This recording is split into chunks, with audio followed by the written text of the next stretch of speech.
my great honor to introduce attorney, author, and advocate Christine Pelosi, who has served as a prosecutor. Yes, let's hear some claps. And when she talks, you're going to hear about how incredibly important the work that she has done to elevate the issue of climate at the DNC and nationally. She has served as a prosecutor in San Francisco, special counsel in the Clinton-Gore administration, chief of staff on Capitol Hill, and remains counsel for We Said Enough. Pelosi authored Campaign Boot Camp 2.0, so she's very rooted in the kind of grassroots work that many of us are involved in.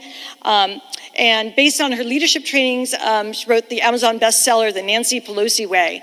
She's been elected to the executive committees of the California Democratic Party, the National Federation of Democratic Women, and the DNC. She co-founded a council at the DNC, like this one, which is near and dear to my heart as a member of military family, the DNC Veterans and Military Families Council. She's authored resolutions on empowering women, campaign finance reform, and climate action.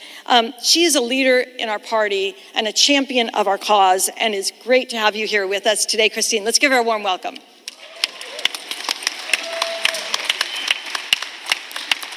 Thank you all. Thank you, Michelle. If you want to know my advice, in 3 words, follow Jane Clubb.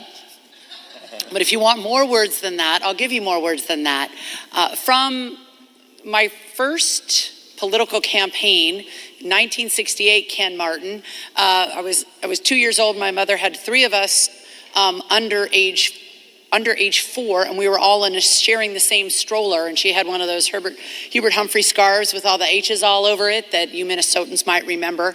And she was wheeling us around, and we were like, Mom, how did you ever get past those no trespassing signs and no soliciting signs? And she said, I was a mother with babies in a stroller. Who was going to stop me?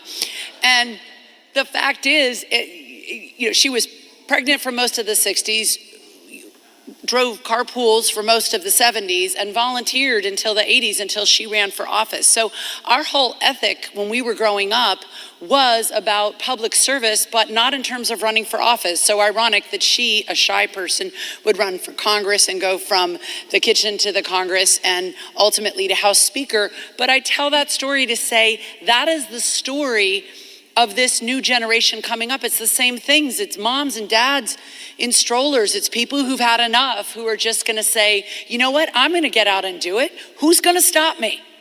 The only thing that's gonna stop me is me. The only thing that's gonna stop me is self-doubt. The only thing that's going to stop me is if I internalize the establishment telling me to wait. And so I say this as a 3rd generation DNC member. Most of the time I've spent, the staff is probably cussing me out right now.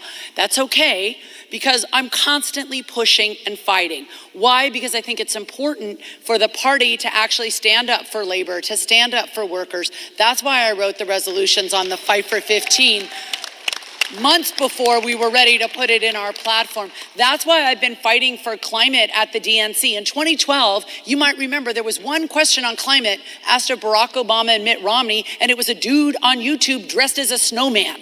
Okay, that's what they thought of climate. Come on now. So that's why I fought for, believe it or not, a Green New Deal in 2017 in a resolution after we had lost and they said, you can't use that term because Jill Stein used that term, and I said, but we're gonna do it in a different way, because I know people have a problem with the New Deal, because FDR, whom we loved, he ran it through the states, the Jim Crow states, so that meant no black people, no natives, no Asians in some states, no indigenous communities could actually benefit. So we do things differently. We fought and we fought, and we created the Climate Crisis Council because we pushed for a climate debate, because we pushed for the issues. We almost had a climate debate, but frankly, one of the sponsors wrote such a heinous homophobic article about Pete Buttigieg. We said, no way, we love our issue, but we love our whole community more. And we're holding back from that. We'll debate it another way. They had working groups, it was in the platform, and we kept fighting Build Back Better, and we ultimately got. Go to invest.gov, you'll find out exactly what you got. When we finally got that passed and people said, well, I don't want to do it for Bernie. I don't want to do it for Joe Manchin. I don't want to do it for Joe Biden. We said, no, do it for the platform. You voted for that platform. Now implement it. So you know what we're going to do this week? We're going to elect formally as our nominees. We're going to send forth Kamala Harris and Tim Walz. We're also going to have the most pro-climate platform because you're going to write it. You're going to vote for it. You're going to campaign on it. And when we win, you're going to implement it and make the climate better. So for the urgency of our kids demanding that we make change, for your own sense, don't take no for an answer. Take it as an opportunity to make new friends. Keep fighting, keep pushing, because we are going to win. Thank you.